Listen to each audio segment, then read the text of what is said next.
sister girl on films. You don't wanna miss a thing, better stay tuned in. So lay back, get into the vibe, in the mood. Real reviews from a sister's point of view. Trailer reactions, movies and TV. So entertaining and authentic, believe me. So roll that footage, I'm ready to chill. Time to hang out with my sister girl. Hey, sister girl on films. Hey, sister girl on films. Hey. What's up, everybody? Welcome back to my channel. It's your girl, Sister Girl on Films. And as you can tell by the title, I am finally here to give my thoughts and opinions on Bel-Air, which is the newest reboot of the 90s classic, The Fresh Prince of Bel-Air, but with a dramatic twist. So if you're interested in my thoughts on the first 3 episodes, then stay right there. We're going to get right into this review. We have Jabari Banks, what a coincidence. Jabari Banks is now our new Will. And, the background is pretty much the same. A kid from West Philadelphia moves to Los Angeles, Bel-Air to be exact, to be with his rich family after some circumstances happen back home. So, the basics, of what The Fresh Prince of Bel-Air was always about hasn't changed. The bones are still there, but there are some pretty distinct differences that I'm going to talk about. Now, I'm not going to do like a shot-for-shot recap because I really do want people to go check this out. It is on Peacock primarily, so you would have to stream it, but I will give my thoughts on each of the 3 episodes that they premiered with, and just kind of give my overall thoughts of the things that we saw and how I felt about each episode. And then I believe new episodes are being released week to week, so I will do a review each week as a new episode comes out on Peacock. So no spoilers if I can help it, just in case you want to check it out for yourself. I don't want to ruin anything for anybody, but overall, let's go ahead and get to it. So Episode 1, we have this amazing visual that opens the show for us of Jabari, our new Will, sitting on a throne with a crown on. There's these beautiful visuals of like graffiti, and it's like neon, and it just looks so amazing visually. And the song playing is J. Cole's No Role Models, and y'all know the opening part of that song is First Things First, Rest in Peace, Uncle Phil. And so I thought it was amazing that they opened with that visual and with the instrumental. They didn't say that part, but if you're a fan, if you know J. Cole's music, you know what the symbolism, was. And it really was to pay homage to James Avery, who originally played Uncle Phil, who has since passed on. So rest in peace, Uncle Phil. Low-key made me a little emotional. I had to, dab my eyes, but I love that they did that in that way. I think it was a great, tribute in a way, just to, do a in memory of him in a creative way. And so we have our new Will, and he's in Philadelphia. One thing I loved about this show, and episode 1 in particular, is that we always knew in the original that Will was from West Philadelphia. He loved being from Philly. That was his thing. We know Will Smith is actually from Philadelphia. So seeing Philadelphia, like for real, with our new Will, in his high school, him playing basketball, him interacting with the people in his neighborhood, him eating Philly cheesesteaks, all of these things, to me was a breath of fresh air.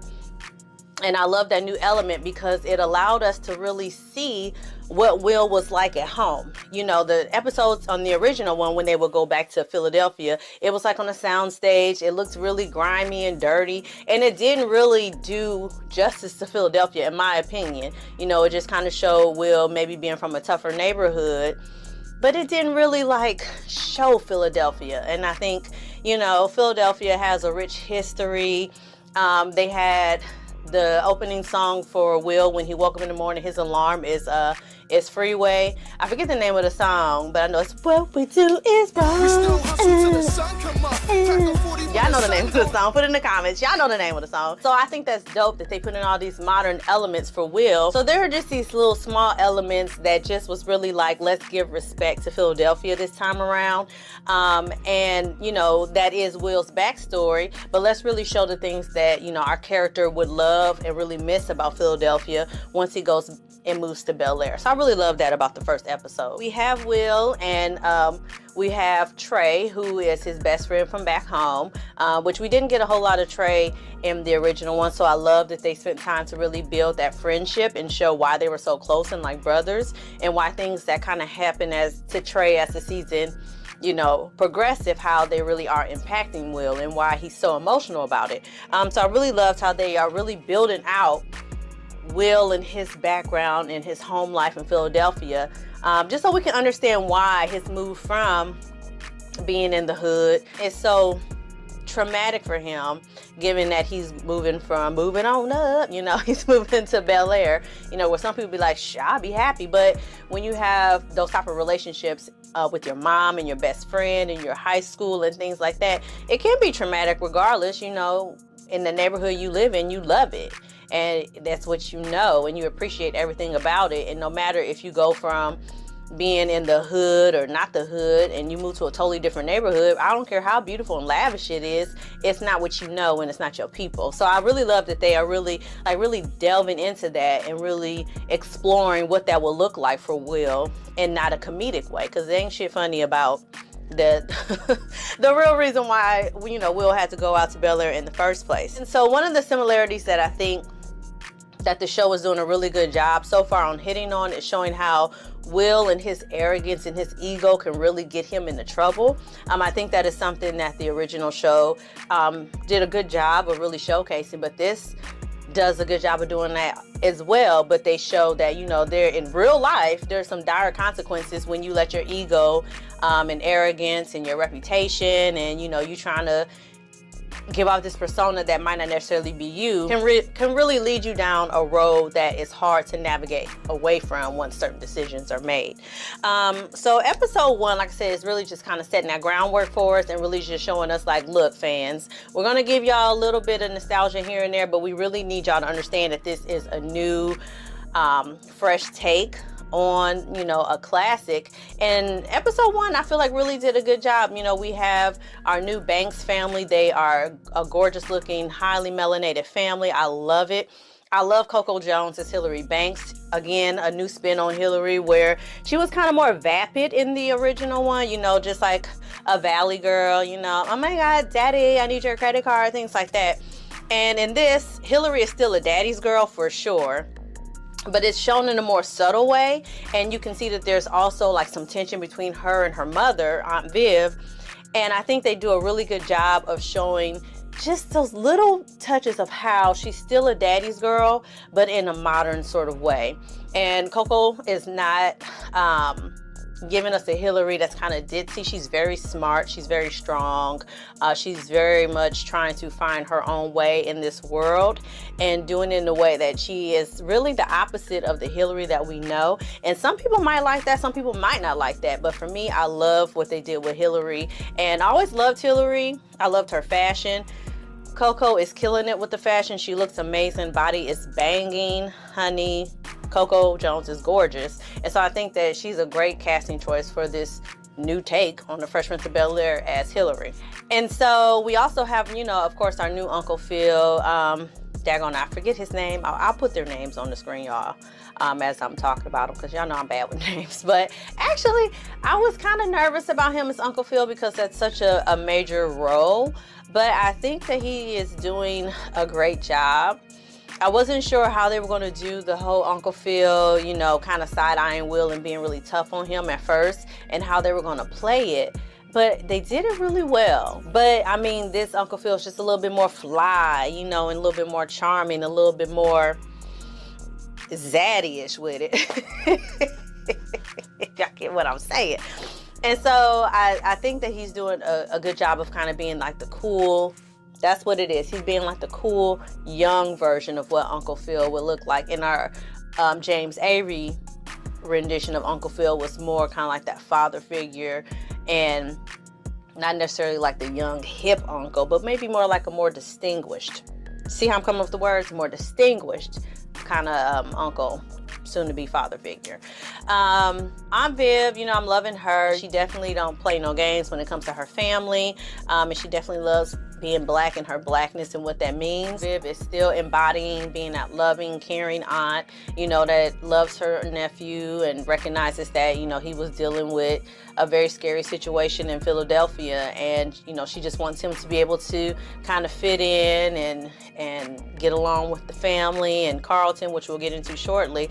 And so far, I'm loving her performance as Aunt Viv. And now we have our little cousin Ashley. Now, this is the thing I have a problem with this show. You know, so far I've been loving, you know, the 3 episodes they've shown so far. The one thing I am not liking is that our little cousin Ashley is starting to get the Judy Winslow treatment. And I think y'all know what that means. You know, Judy Winslow from Family Matters was notorious for being sent to her room and she never came back. Like, we've seen Ashley a couple times so far over the last 3 episodes, but we really don't see Ashley. So hopefully as the season progresses, we'll get more of Ashley. But for right now, she kind of pops up at breakfast, and that's it. She pops up for breakfast to make a cute little comment, to be Ashley for Ashley's sake, but we don't know anything about her character. There's no storyline for her. There's even in episode 3, they're at Will's basketball game. She ain't even there. I said, did we forget Ashley was a part of this family? Like, she would definitely be there to support. So I'm not really feeling that. So hopefully as the season progresses, we'll get more of Ashley. And then we do have Lisa is introduced early on in the season. You guys know Lisa was Will's main love interest, and we really didn't see Lisa in the original one until I think maybe season 3. Maybe 2, I think season 3 is when Lisa was introduced. But we have her now, like right out the gate. And I kind of like what they're doing with her character. Again, no spoilers, y'all gonna have to check it out. But we do get Lisa early on as a love interest. And I do love the actress that's playing her. I love what she's bringing to the show. And I love the dynamic that she's kind of creating between Will and another character. Again, I'm not gonna spoil it, but I do like that they introduced her on early on in the show versus later on. And then last but not least, we're gonna get to Carlton. So I saved him for last for a reason. So if you checked out my trailer reaction for Bel-Air, I kind of said that it looked like they were making Carlton the villain. And in the original Fresh Prince, you know, he started out as an asshole to Will, and him and Will really had like this tense relationship up until I think it was like the season 1 finale when Will got shot. And then Carlton went to the hospital, and then that's kind of when their cousin bond started to build. So I don't know if they're going to go that route this time around. But for right now, with 3 episodes under our belt, Carlton is definitely our villain. I was right about that. He's really just not feeling Will. There's a lot of jealousy for sure. You know, here comes Will, tall, good looking, athletic, charismatic. People really like him. He's bonding with Uncle Phil. Aunt Viv obviously loves him. Hillary is vibing with him. They're bonding as cousins. And Carlton is kind of really seeing his role in the family, in his mind at least, start to diminish. And so he's really starting to do things to really try to sully Will's reputation, you know, definitely at school with classmates, really making it hard for Will to get accustomed to his new way of living. There are some events that take place that I was just like, Carlton, you mother, you know, I was really mad. And I was like, I don't know how as cousins, how they're going to be able to bounce back from a lot of the drama and situations that we've seen unfold in just the first 3 episodes.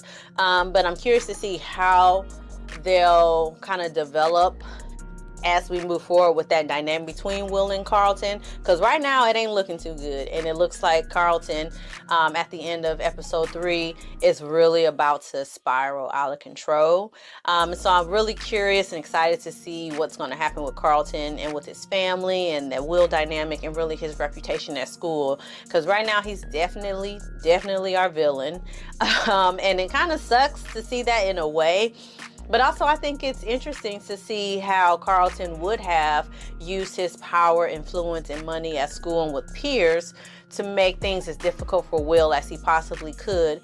And I think this version of the show is doing a great job of really exploring how villainous Carlton could have really gotten if he had used his powers for bad instead of good. But yeah, y'all, let me know in the comments below if you checked out Bel-Air and what you thought about it so far. And so, as always, y'all, like this video, share this video, subscribe to my channel, and shout out to all of my new subscribers. You guys have been amazing. Like, when you guys show up in the comments section, y'all be having me cracking up, and y'all give some great insight in, you know, your thoughts and opinions about whatever the video was about. So thank you to you guys, and I'm gonna see y'all next time. Hey, look, I talk my shit and keep it honest, keep it independent. I hear them hating, but that's only cause they inconsistent. He said the weapon wouldn't prosper, now they wouldn't form. I'm about to golf, I hit the middle.